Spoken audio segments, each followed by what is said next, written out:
So it's our first day in Germany and we're just mooching around the town of Esslingen, which is kind of a suburb of Stuttgart nowadays. Very charming old medieval buildings here. It's very warm as well. It's 7 o'clock at night now and it's 24 degrees. So we're walking towards the centre of town now.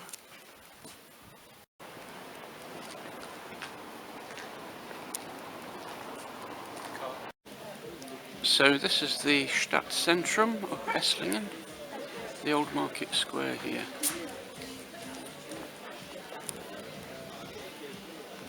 There's certainly some lovely half-timbered buildings in Esslingen. So it looks like we've found the main square here. It's a very charming place. So we're on the main square now and there are some very charming buildings here.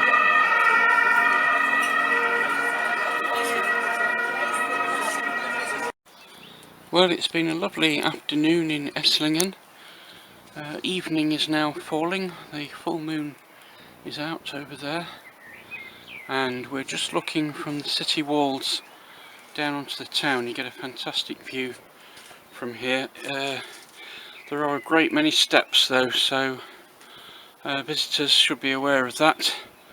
So I can definitely recommend a nice visit to Esslingen. It's a beautiful town. Okay gang, so after a long bit of travelling we finally got to Garmisch Partenkirchen and we are now on the famous Ludwigstrasse.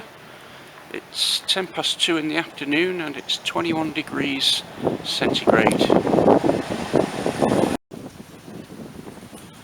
So the houses have lovely works of arts on the side of them, and in between the houses you get these amazing views of the mountains, absolutely stunning. You can still see the snow on the top of these mountains here.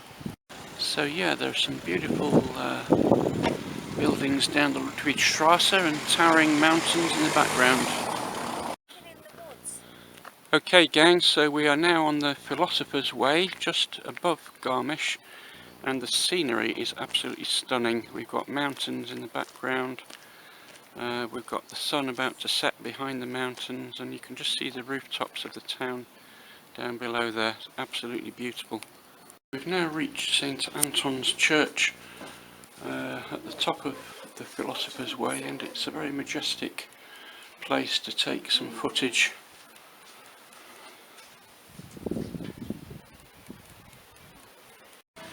It's a magical part of the evening on the Vank mountain when the cool breeze is blowing the leaves.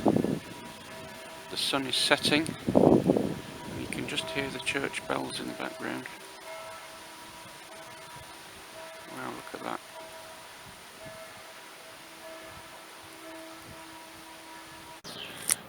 Okay gang, so we've arrived at the Zugspitze car park.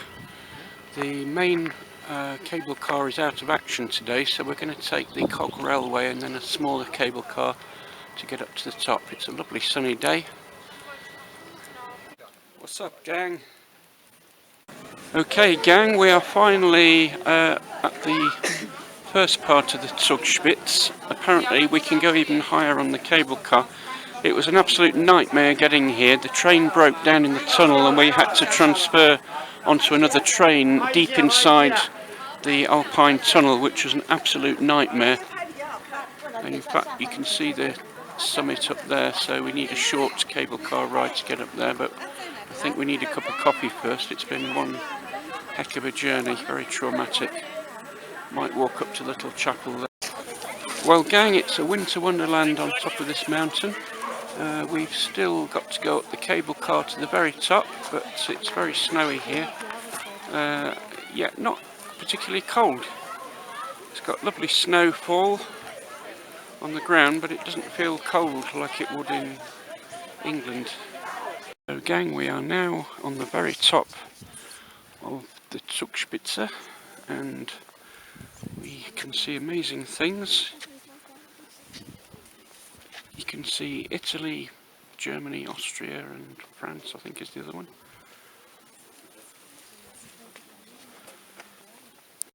There's the famous Bavarian cross at the top. Very charming. And looking down below, it feels like you're in a James Bond movie. Wow, just wow, we're literally above the clouds. Just had a great time at Mount Zugspitze. Been a glorious day today, very sunny and bright. Got some great views over the Alps. You can see the snow ploughs down here, they've been busy today. It's just been absolutely glorious. A very warm day even on top of this mountain, nearly 10,000 feet in the air. Well gang, after that amazing trip up the Zugspitze, it's nice to go for a little walk around a lake called the Eibsee, which is just at the bottom of the Zugspitze, and you can leave your car in the same car park actually. This lake is for bathing, swimming, pedalos, motorboat trips and all sorts, and it's in a really beautiful setting. Absolutely lovely. You can swim in it as well, of course. Gang, just finished the Lake Eibsee walk. It can take anything from an hour to 2 hours depending how fit you are. We're at the unfit end of the scale, so it's taken nearly 2 hours to walk around. It's a lovely walk, but quite tiring if you're sort of in the over 60 kind of age group. But a beautiful place nevertheless, and you don't need to do the full circuit. You can just come here and sit on the beach and relax and just look at the lovely mountain scenery. But I'm glad we did walk round it in the end. So today gang, we're in the village of Schwangau, and we're going to go up to Neuschwanstein Castle, which is up there.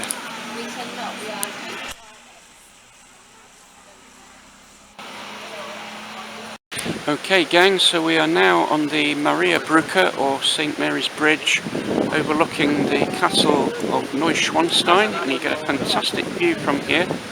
It's in some very high mountains, as you can see. Quite crowded on the bridge, but we've got a great view from here. And there's the village of Schwangau down by the lake down there. And we get great views of some of King Ludwig's other castles from up here.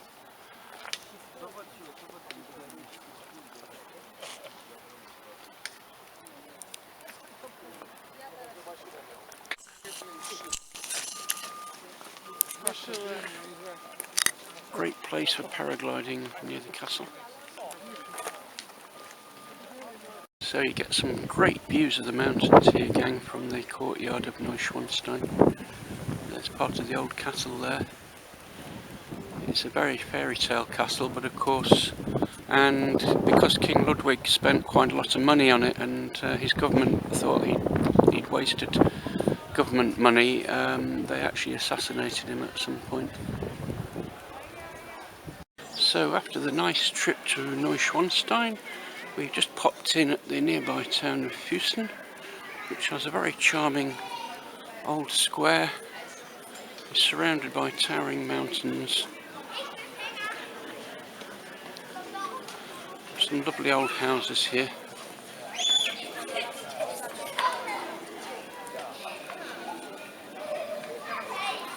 It's well worth a visit, if only for a trip to one of the charming cafes. Okay gang, so we're at Schloss Linderhof today to take a look round one of King Ludwig's palaces. The mountains in the Linderhof Park are absolutely stunning scenery here.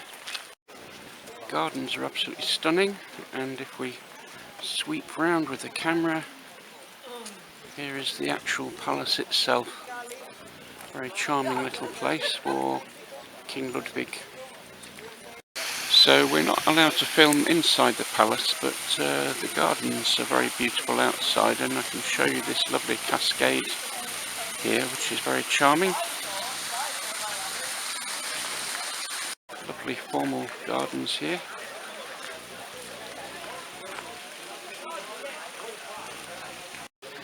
Great views of the Golden Fountain down here. I'll try and film this when the actual fountain goes off on the hour and every half hour. And right on cue at 12 o'clock fountains have begun.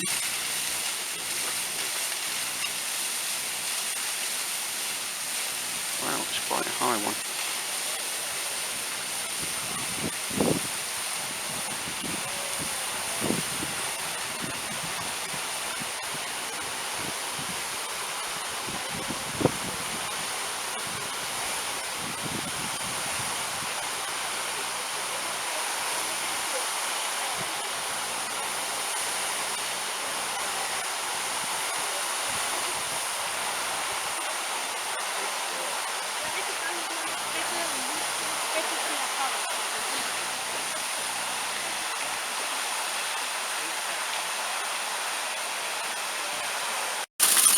Well gang, on our final day of the holiday we've just driven down into Austria to a place called Seefeld, which is a charming little alpine town. We've had a pleasant day here. It's been a bit cooler today, but very nice little town. Bavaria and Austria are fairly quiet at this time of year. We've noticed that some of the bars and cafes are actually closed, but there's enough open to be entertaining, and I've thoroughly enjoyed the holiday. The Zugspitze is the most expensive mountain I've ever been up, but it's well worth doing it. The lulls when you get to the top. The Neuschwanstein was very reasonable, about 22 euros, as was the other King Ludwig palaces. So we've had a great time basically, so I'd thoroughly recommend both Bavaria and the Tyrol. Tschüss.